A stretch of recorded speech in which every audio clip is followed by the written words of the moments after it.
I'm standing there on a New York City morning, sun shining, people walking by. I'm staring at myself in the glass, just going, wow, wow, you finally did it.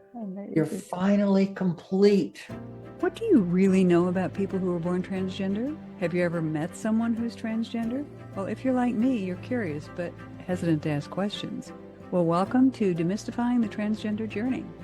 In our conversations with people who were born transgender, their families, friends, and the professionals who support them, we ask probing questions and discover insightful and educational answers. You can also find more information on our website, thetransgenderjourney.com. Now let's get right into today's episode.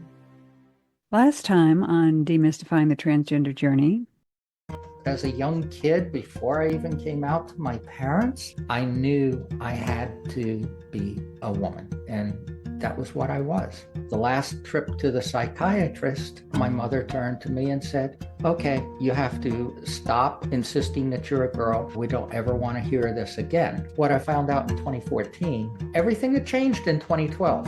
Now keep in mind, 1970, I would be arrested. I was called a freak. I was told that there was no cure and no treatment possible. When I found that out, my wife and I had been married for 40 years. January of 2015, I went to therapy for the first time.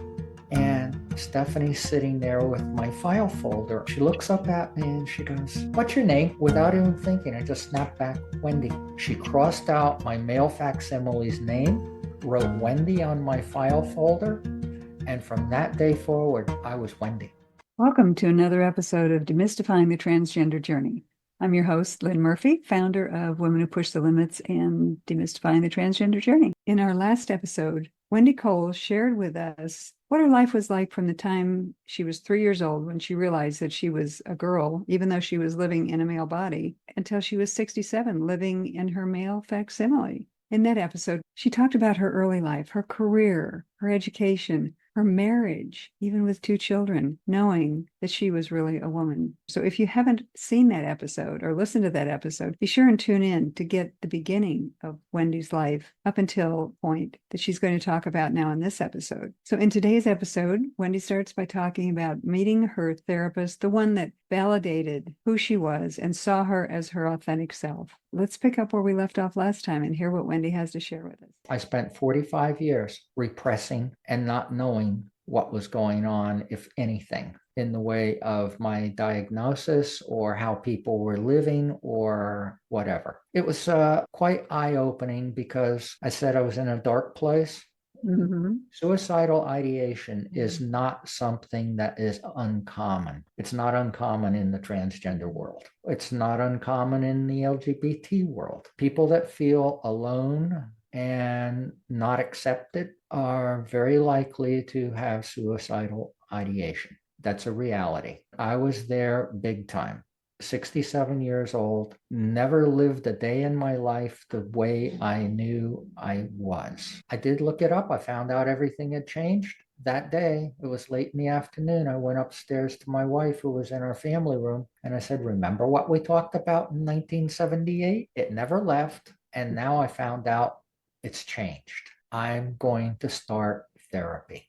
I don't know where this will go, but I'm going to find a therapist. That was in late 2014. I spent the rest of 2014 looking for therapists. I did find one. I picked Stephanie. Something about her vibe from her picture, her eyes in her picture, and the profile thing that she wrote up in her brochure.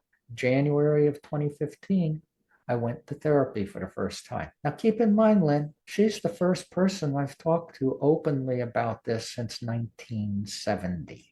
45 years of just hanging on to that and not feeling like you could share in depth with Anything. anybody, any of that stuff. Exactly. I sat there and poured my guts out. It just felt so incredible to be able to freely talk to another human being about what was going on in my head and how I felt and what I felt about who I really was. And at the same time, I talked about how guilty I felt, the shame that I felt, how difficult it was to just get by. This was probably one of the most powerful moments up to that point in my life. I'm standing up. I'm getting ready to leave the office. Stephanie's sitting there with my file folder on her lap. She looks up at me and she goes, "What's your name?" Without even thinking, I just snapped back, "Wendy." My joy, amazement, everything was like, wow. She crossed out my male facsimile's name, wrote Wendy on my file folder. And from that day forward, I was Wendy. Have that the quickest shift and Uh-huh. to be acknowledged by someone just like that. Exactly. And That's she was the powerful. first person in my entire 67-year life to actually accept me for who I am, what I am, without any burden or need Mhm. to understand. Damn, I've got tears in my eyes now, I Wendy. am Oh, that's amazing. only a matter of a month and a half earlier, I was going to end it all. Yeah. And now here she is totally accepting me for who I am. Oh, In our next session, we got into my feelings of guilt and shame. And she goes, "Stop. Those don't do you any good. They don't fix anything that you've perceived yourself to having done to others." That's one of the other things is just me going through my life trying to fake it. well, it seems like you were protecting others from their response to this too, which was Exactly. not your responsibility, but you were probably carrying that around too. She helped me get past the guilt and the shame very quickly. I decided, well, there's nothing I can do about it. I can't turn the clock back. I can't go back and redo these 67 years. That's impossible. So make the best of what I've got going forward. Yay. And here I go. Second session, we got into where did Wendy come from? That was a name I picked in grammar school. Had you always had that name, at Yep. least in your mind? Exactly. If I can ever be a girl, that's who I'm going to be. I'm going to be Wendy. Oh, that's cool. She was the prettiest girl in one of my grammar school classes, always had the nicest clothes. She was very popular. And I decided if I could be a girl, I wanted to be like Wendy. And so that was going to be my name. And now it is. And now it is. I started with the therapy in January of 2015. At this point, I still had no idea that there was this huge transgender community on Facebook or anywhere. Really? I was still alone. It was basically me and my Oh, therapist. She got me to go to a support group, which I found in one of the Philadelphia suburbs. And I went, and my reception there was less than friendly. I hadn't transitioned to be living as Wendy full time. I was about 3 or 4 months away from doing that. So I kind of let it be known that, this is who I am. This is what I'm doing. I'm going to be living full time sometime this summer of 2015. I don't know where I'm going to live, but I'm thinking of living in New Hope, Pennsylvania. I got told by some of the people, "Oh, you're one of those transsexuals. You think you're so special." What I found out was there are divisions within the transgender community, and some people are not that open to other parts of the community. what was going on with these people that they, They were largely part of the cross-dressing community. oh, okay. Okay. And apparently, at some point in time, they must have felt made to feel less than by some people who were living full time as women. I think that's where that came from. I don't know. I wasn't about to do that. I was brand new to all of this. And you didn't need somebody giving you that kind of crap, right? No, I think I tried that support group maybe 2 or 3 times and then just gave up. I got into May and June of 2015. And all the way through, by my third therapy session, I was going to therapy as Wendy. Oh, great. Yeah. I told my therapist, I told Steph on our second session, I'm going to come as Wendy every therapy session. I think that would help me. And she said, you can come any way you want. This is a safe environment, etc. Okay. I said, you realize I'm going to have to work on boundaries with my wife, and I'm going to have to go against her wishes and leave the house as Wendy. So you weren't going to therapy at midnight after the kids were asleep and everything No, was quiet. Right no, in the light of this is day, huh? broad daylight. Hey, I'm out. Whoa. And Amazing, huh? yeah, we had our discussions. Oh, And I'm sure. she did threaten to throw away everything when I left the house. And I Ooh. said, go ahead. I need to buy new stuff anyway. I don't like what I've got, so you can, whatever. So that threat didn't work. All that week, it was scary to me. It was really scary. Not only did I have to cross boundaries with my wife, Mhm. but I also had to get comfortable with the idea of being me out in public. Stephanie had taken me back into my hippie days of meditation, Okay. mindfulness. I got back into visioning. Okay. And so what I would do is sit there and just eyes closed, meditating and vision. Uh-huh. How would I feel driving to work, driving to therapy? How would Mhm. I feel getting out of the car, walking across the parking lot, seeing my reflection in the glass door going into the office? How would all that feel? And sitting in the waiting room with other people. Wow, light of day and other people. Okay. I got to a point where by repeatedly visioning that and by blocking those thoughts of you can't do this isn't going to work, all those unhelpful negative thoughts that come into your mind, blocking those and shifting them to new thoughts of, oh, wouldn't it feel nice? Curious as to how that would feel listening to the sound of my heels on the pavement as I walk down to the front door of the building. Those types of things. You had all the senses involved in this, and didn't you? Yes, Yeah. Powerful to that's the visualize. power of visioning. Yes. The day that I actually drove there, oh my God, it was wonderful. And then I got out of the car. It's late January, early February. I get out of the car and breeze is blowing around my legs, up my dress. It's, hey, this is this is great. This is better than what I envisioned. Those sensations, and you still remember those sensations. Yeah. And then I walk into the waiting room. I took off my coat, put it on a chair.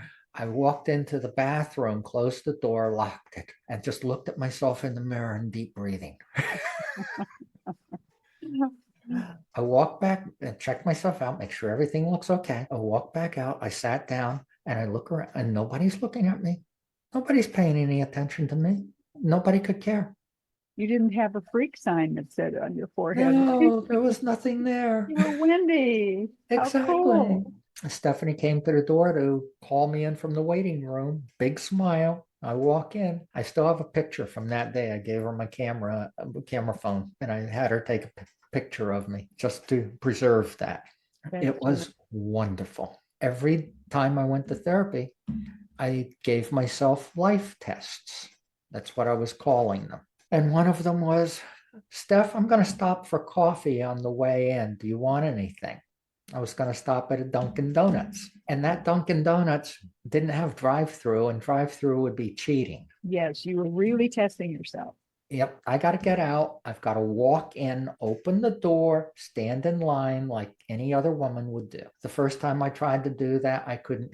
I shut off the ignition. I couldn't open the door. I sat there for 5 minutes trying to do it. Couldn't do it. Another lesson I learned from Steph. I walk into therapy, sit down, and I go, Steph, I failed. She looked at me and said, no, you didn't. You'll do it when you're ready. I thought about that all the way through our session together. I said to her at the end, I said, next week I'm ready. I know I will be. That was a huge lesson, is I'll do whatever I need to do when I'm ready. Mm-hmm. It's all a matter of my mindset. Well, that powerful mind of yours. Huh? Mm-hmm. And the next week I did. I got out, I walked in, I stood in line. I did freak out just a tad. Two local police officers came in and stood in line behind me. Oh God, I had no clue. no clue. none whatsoever on their part. But on my part, I had immediate flashbacks to New York and getting arrested. Yeah. And then I go, Wendy, forget it. Not going to happen. You're in a different age and time. Yeah. And the funny part is I'm getting my coffee. I'm paying with cash. I'm having to navigate for the first time a purse, a wallet, and handling all this stuff in addition to getting my coffee. See, now you knew what we women go through all the time. With all this. Exactly. Yeah. I Oh. have to admit, though, I love the purse. It's so much easier than stuffing everything in your pockets. Well, yeah, and it looks so much better. Exactly. Cool. You can make a fashion statement. You do, yes. You can have purses of every different color and style. Mhm. Enjoy that. Yeah, I know. Love it. that's what you're doing. Exactly. Now, I gave myself several other life tests. There was even an instance where Steph was going away for that week, so we wouldn't be having therapy. I went to therapy anyway, and that was the whole morning out being me. Oh. Yep. I went grocery shopping, pretend grocery shopping. Nobody paid any attention to me. I walked up and down Main Street of this little town, beautiful shops, nice little town, Newtown, Pennsylvania. They even had a Starbucks on Main Street. So I walked in there, I ordered some pastry, whatever it was, and a coffee, and went and sat down and had it. And nobody said anything. Nobody said anything. Nobody even gave me a second look. Yeah. I'm saying to myself that day, you can do this. You've got this. Yes, you're on your way. I'd already started hormone replacement therapy at the beginning of March. That was another discussion with my wife at the time. I told her it was the end of February, I'm starting hormone replacement therapy. Oh, we didn't discuss it. And I said, well, it's not something that I'm going to discuss. It's something I need to do for me. And she said, okay, then that's it. We're getting a divorce. I, at the time, kind of knew the answer why, but I just thought I'd go and say, why? She responded, well, you're going to develop breasts. Your Lord knows what else you're going to do, because we had talked in 78 about surgeries and things like that. She said, I'm not a lesbian, and I'm not going to be married to someone that lives like a woman and is a woman, period. I said, okay. And that was the end of the discussion. So how did you feel about that at that point? I actually felt relief. Okay. I felt bad for her. Basically, I married her under false pretenses. There's no way around that. But there was a relief there, because now I felt that, like, if this is actually still going in the direction that's going in, I can actually do this. I can actually finally be me. I got to June, and my wife said to me, we're still married, we're in the process of getting divorced. She said to me, this is very upsetting. I'm upset. I'm worried about the future. This and that and the other, and I'm feeling pretty bad. And you couldn't be happier. I said, yeah, I know, I'm sorry. Finally, you're happy though. Yeah. After all those years. Because I was in the process of looking for an apartment. I was going to move out of the house. That was it. I was done trying to be my male facsimile anymore. She did say something which I feel bad about, but I also find it amusing and ironic. She said to me, I don't believe this. This was in the same conversation in June. She goes, my first husband left me for another woman. My second husband left me to become a woman. Oh, the irony of it all. That is kind of funny though. Yeah, it is. The way she put it, it was great. I moved into my apartment on a weekday. There was nobody around in the little area. It was a mixed bag of townhome, condominium type places with couples living there. Some were gay couples, some were straight couples. And then there was mixed in among them apartments. It was a great street to live on, very social, all of that. There was a large gay community in New Hope. And I thought, oh my God, they're all going to get me. This is LGBT, yeah. And one of my younger friends, son of my wife's friend, he came out as gay in high school, not high school, in college. It was considerably younger than me, of course. And he was the first person I ever came out to of people that I knew in 2015. Actually, it was late 2014, I told him. It was after a Christmas party. I called him up and I said, Bill, you know LGBT? He goes, yeah. Well, you're a G. I'm one of the T's. That's how I put it to him. And he goes, what? Had no clue. He and his partner came over for lunch one day. I came to the house and my wife and I are sitting there with Bill and Vinny. I'll never forget this. Bill looks at me and he goes, Wendy, it would be so much easier if you were gay. You could leave the house and nobody would know. He said, sorry, I didn't get the order right. That wasn't in the cards. That's not the way I was programmed. It's not me. No. So yeah, I got to go. And I think going into this, I didn't realize how much in the way of deconstructing all of that male socialization that I never wanted in the first place, it sticks and you've got to deconstruct it.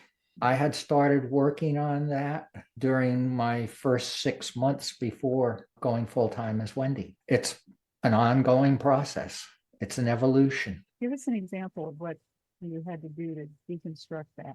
Male attitudes, a lot of them. You've got to just, the aggressiveness, the forcefulness. I've got a 7-page list of items in one of my coaching programs that I take people through. How you change your mannerisms, your behaviors, your speech patterns.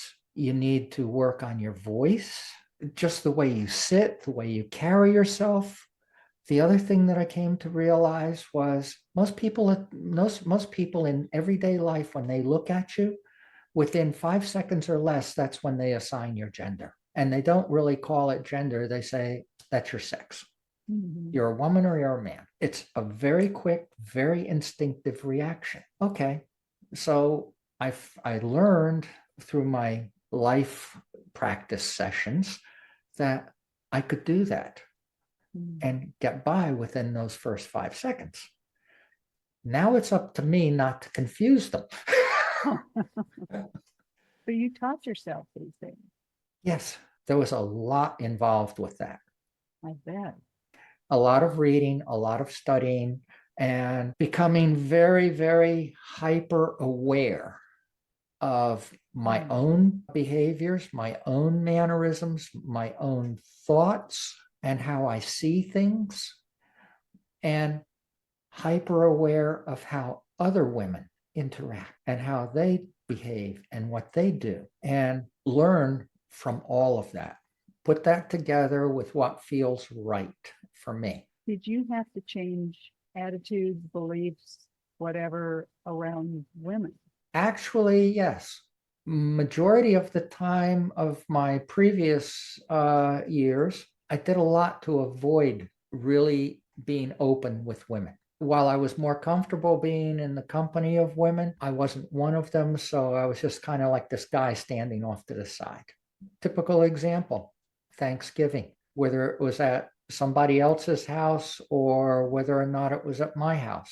I was more comfortable being in the kitchen with the other women rather than hanging out in front of the TV set watching a football game. Didn't interest me at all. And it didn't feel right. It didn't feel comfortable. I was always wondering how I was going to interact. So I just didn't. And if the gathering or the event or whatever was in my house, my wife got used to this, I think. I don't know, she didn't like it, but I put in like a 20-minute appearance, if that, and vanish. and maybe occasionally pop in to see what was going on. And otherwise, I'd be in my office space with my computer systems, my TV, my music, whatever.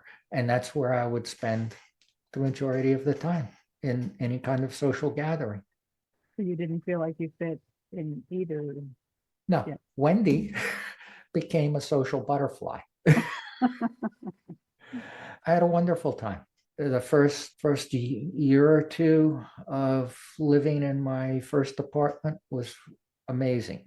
Very social neighborhood, lots of neighborhood parties. And I got one hell of an education as far as the gay community goes, thinking that they would understand and get me. No, they couldn't have been nicer or more supportive, but at first they were kind of distant. One of the gay couples had left flowers at my front door a few weeks after I moved in. So I went down and introduced myself one Sunday evening. I went to their condominium about 9:15 in the evening, Sunday evening, introduced myself, confirmed that yes, I was transgender. I'm living full time as Wendy. I don't care when or how, but I'm going to also have my surgery and I'm going to be completely female. And then I followed that up with them, and this became kind of like my stock line whenever I was talking to anybody and coming out to them of I'm an open book, nothing is off limits, and ask anything you want. I'll talk about anything having to do with my life. It's amazing to me how many times that just sparked off conversations. That first couple that I came out to, Lynn, we talked from a little after 9 in the evening until between 3 and 3:30 in the morning, nonstop. And I walked away from that just totally mind blown. These are two gay guys, and they basically didn't know that much about my life. But yet, what I found when I was sharing what I was feeling and thinking and what I had experienced, I found they had very similar experiences. There wasn't that much daylight between us in terms of differences. And I always like to end the conversation with, well, you became a G, I became a T. That's it. Beyond that, we've got a lot in common. So there was a gay bar in town. There was a lot of bars in town. I really enjoyed the Raven, large bar space from about 3 in the afternoon until 6 or 7 in the evening. You could go in there and any number of people were there and you could have conversations. And that's what I loved. I didn't go to the bars to drink and get drunk or anything. I went there to have conversations with people. But you were educating people all along, being as open as you are. I don't know if that's common to the transgender community, but you're so open about this and helping people understand. I think that's so important. That's one of the reasons why I'm doing this. That's one of the reasons why I started just hanging out and just talking to people. I found that so many people, even within the LGBT community, well, with the LGB, cute, whatever, all the alphabets, Yes. they don't understand either. We have our own little groups that we're in, and there's not that much crossover between them.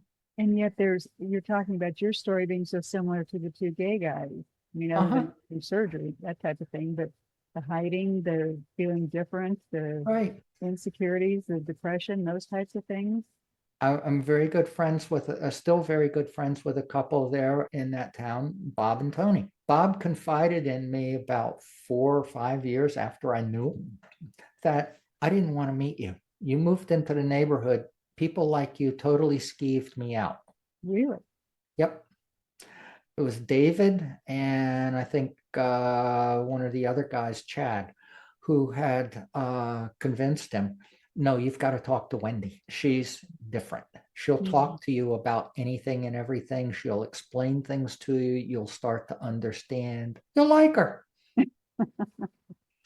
Well, he was finally forced into a situation of having to meet me at a neighborhood gathering. We talked.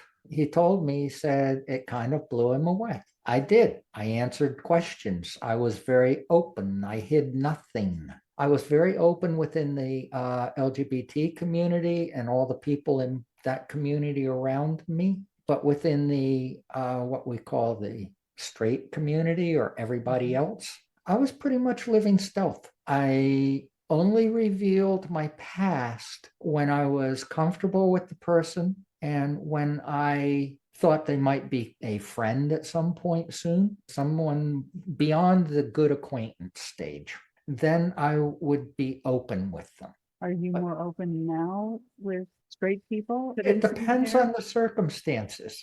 If it's in a group environment and we're talking and I have really good vibes from the people that I'm with, doesn't matter if they're really going to be friends or not, and it's appropriate, whatever, I'm perfectly comfortable revealing everything now and But it having seems like that you don't conversation. have to. It's not like you're wearing a sign saying, "Well, I've got to tell you about this. I've got to tell everybody about this." Right, Right? When it's appropriate is what I heard you say. exactly. That's Yeah, the key. When yeah. it's appropriate. And one of the things that I encourage other people like myself, and when I'm coaching them, I encourage them to do this, is be yourself and blend in. I don't like the word passing. Mhm, That's a big mhm, word in the community, even. mhm, Well, Wendy, you do this because you pass so well. No, it's not passing. I did the work to align my inner being with who I am. mhm, I've done the work to learn how to control my thoughts and all those little automatic negative thoughts that we have every day, mhm, put them in their place mhm. and accept myself for who I am and what I am. I refer to it as blending in.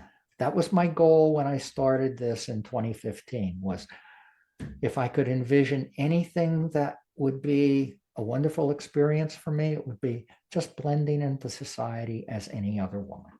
And I've heard you on other podcasts, or maybe when we talked before, had made comments about how the transition, the change is an internal change first, Yes, that you have to do the internal work. And I'm hearing you say that now too, that you worked right. on all these things to change the internal part of See, you. by doing that, I was able to go from a very depressed, very anxiety ridden, guilt ridden person, and 6 months later, completely different person as Wendy.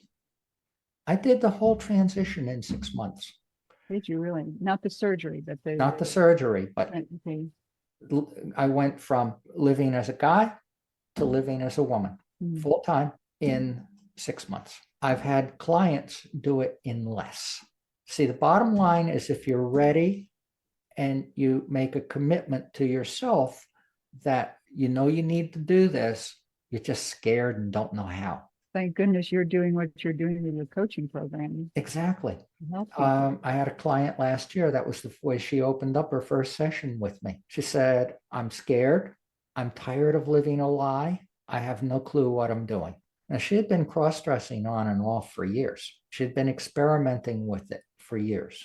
The people that she knew that were in the transgender community, even the ones that she knew who were living full time, all told her that this is very difficult and takes a long time to do. My response to that is if that's what you believe, then it will. Mhm. The first thing I do with somebody is change their beliefs. Those thoughts that you have that are unhelpful, not supportive, remove them, block them. Various ways of doing that, and there's not one size that fits all. What works with that person is what I work to find and help them get through that.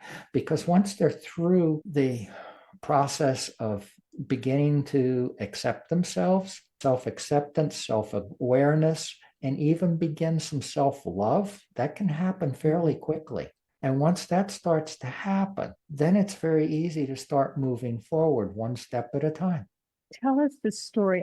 You've told me this story before, but how physically this changed you, not just from man to a woman, but when you went to your doctor checkup. I just love that story, Wendy. I think our listeners need to hear that. I was about 70 pounds heavier than I am now. I was type 2 diabetic. My blood work was horrible. Emotionally and physically, I was a mess.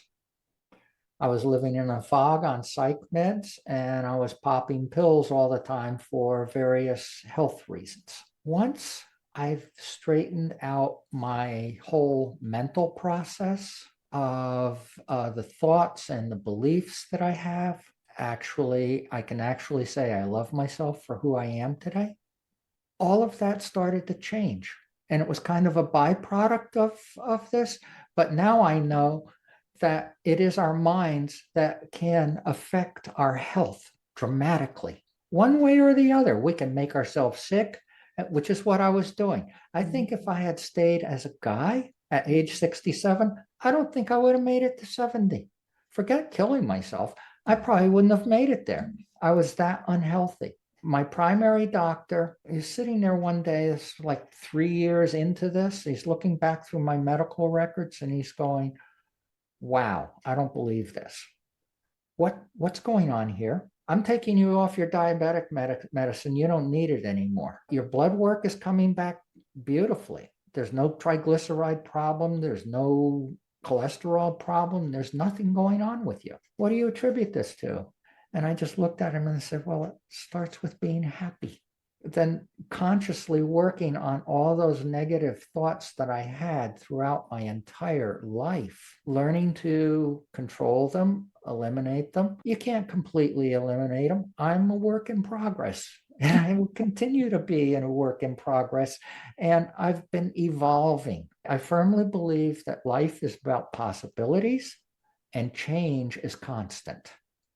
So the best thing we can do is learn to embrace change and embrace the fact that everything's going to be different a week from now, 2 weeks from now, wherever. Things are going to change. It's inevitable. I think we're all works in progress if we're paying attention to what's going on, aren't we? Exactly. Such power in your mind and what you've done, and then what you're helping others do. That is just such an important thing. You're changing the world, like I said. What I found was that I actually got involved with a small group of women. I actually started just by my presence of working with them, started helping them shift their thoughts, their beliefs as a result. It's the emotions that we have as a result of our thoughts. Those emotions cause our body to release chemicals.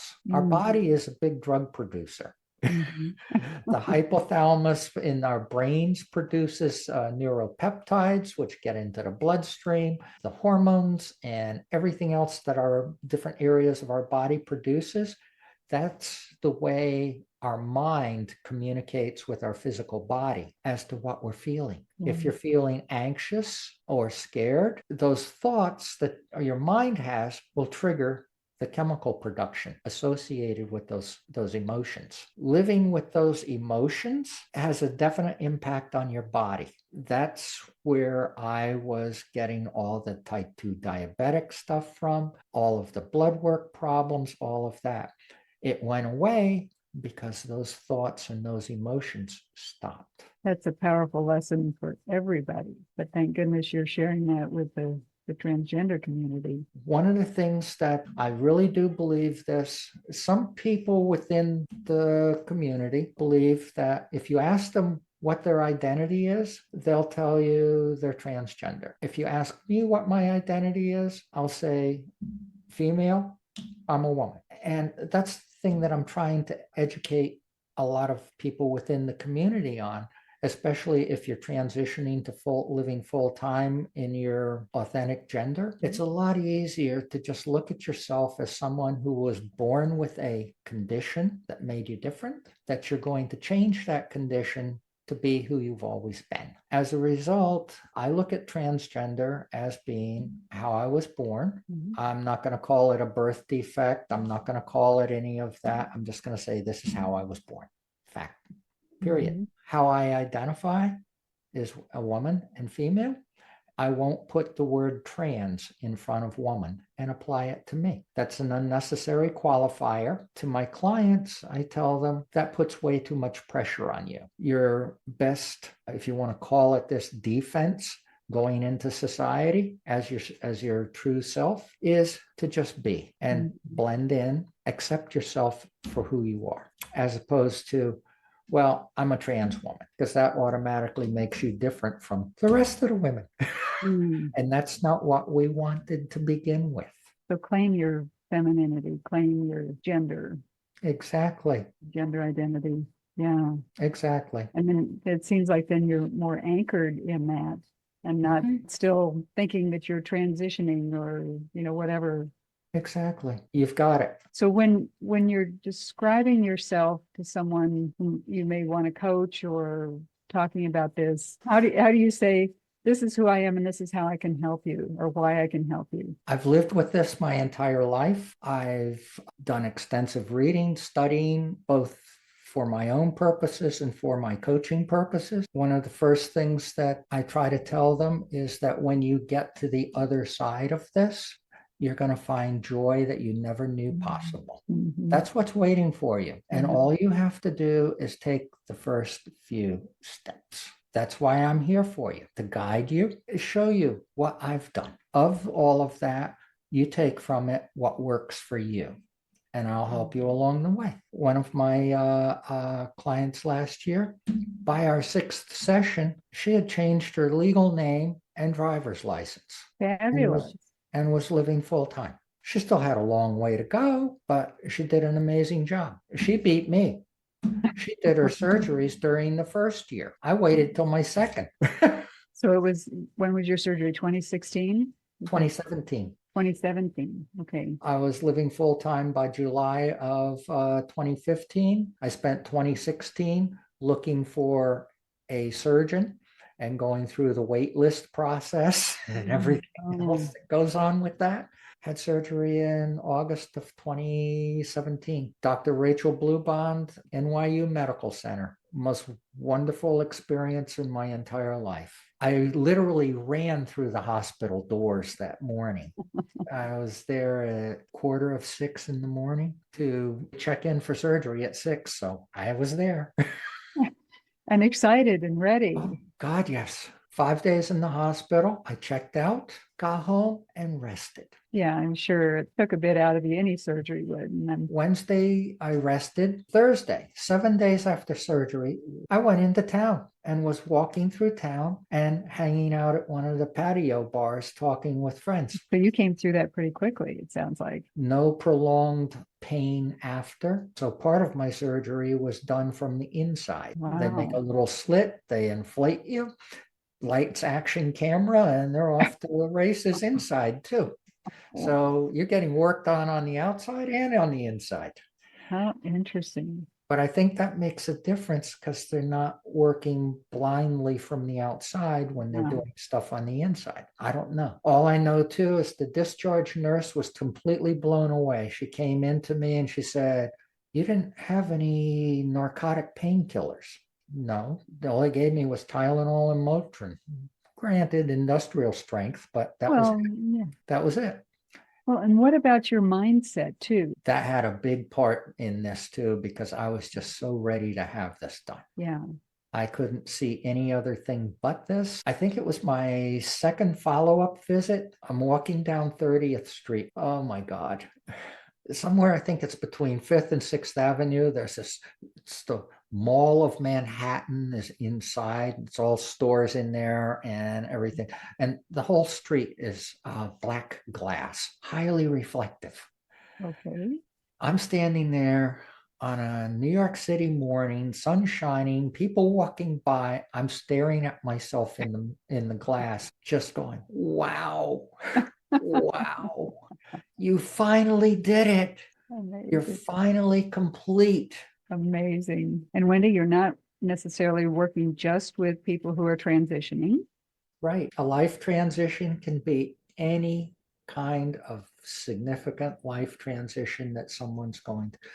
You're leaving your corporate job and you're going to open up your own storefront, or you're going to become an entrepreneur. That's a major life change for a lot of people. Getting your mindset and your thoughts together on that and all, very similar to the coaching work that I've done with transgender people. And the work you've done with yourself. Oh, absolutely. That's where it started, wasn't it? That's where it all began. And to see the results with you, how happy you are, how beautiful you are, how outspoken, poised, how lovely you are. You've done the work on yourself. So Exactly. You're the shining example. Anyone who's in any kind of life change, major life change. The other thing is I hear a lot of people say, well, I'm too old. No. Age is all about how you feel. I was working as a cashier in a supermarket for about 3 years. People would come through my line. Women would come through talking to each other. Oh, I have this ache. I have this pain. I'm doing this. I'm doing that. I'm seeing the doctor here, blah, blah, blah. And look at me and go, honey, don't get old. And I would go, how old do you think I am? At the time, I was 70 or 71. I carried my driver's license with me because no one would believe me. Now I'm 75. I still feel like I'm in my 20s and 30s, emotionally and physically. I walk anywhere between 3 and 5 miles a day. That's so important. So, and nobody would believe you're 75. No. And what you said, you're happy. I'm happy. Never been happier, and won't ever look back. It's only going forward from now on. So it's never too late. You're never too old. No, never too old to be yourself. Wonderful message, Wendy. Thank you so much for sharing that today. And we'll have another conversation. Absolutely. Thank you so much, Lynn. Wendy, you have shared so much with us today, and I'm just delighted with everything we've talked about. We're going to have to do this again, right? Wonderful. We've got so much more to talk about. I have a whole list of questions that I still want to ask you, but you share so much with us that educates people. And I know that that's what you're doing. You're so open. You say you're open about everything. There are no questions that I can't ask you or that others can't ask you. So let's talk a little bit about your coaching program and how people can contact you. And then we'll come back for part 2 some other day. Okay, great. But tell us about all of that, how you want people to contact you. And the best way to contact me, especially if you're tired of people not hearing you, not believing you, need someone to talk to about where you're going and what you need to do, especially around your perplexing mindset having to do with abuse, trauma, and basically people not understanding you, please reach out to me. meetwendycole.com. meetwendycole.com. You'll find something to get on my calendar there and talk with me. And if you're not quite ready for that conversation yet, subscribe to my newsletter, at least until you're ready. And that way I can continue to support you from afar. Whatever life change you're going through, I can help you with. And that's meetwendycole.com. And thank you to our audience for tuning in today. I'm Lynn Murphy, your host and founder of Women Who Push the Limits. We've had such a conversation today with Wendy Cole, who is definitely a woman who pushes the limits in so many ways. Wendy, thank you for sharing with us. To those of you who are listening today, if you enjoyed this, please subscribe to our channel, give us a rating, leave a review, share this with others, and join in our inspiring conversations. Thank you for joining us today. Stay safe, stay happy, and remember our motto: find your voice, speak your truth, and change the world. I'm Lynn Murphy. We'll see you next time. Next time on Demystifying the Transgender Journey. Everything was brand new. You're experiencing everything for the first time from a completely different perspective. And it just feels so amazing. It felt so natural. And I'd look around to see if people were checking me out or whatever, and nobody was. Thank you for joining us today on this episode of Demystifying the Transgender Journey. Remember to subscribe so you don't miss a single episode of our fascinating interviews. You can also find more information on our website, thetransgenderjourney.com. So until next time, stay curious and stay kind.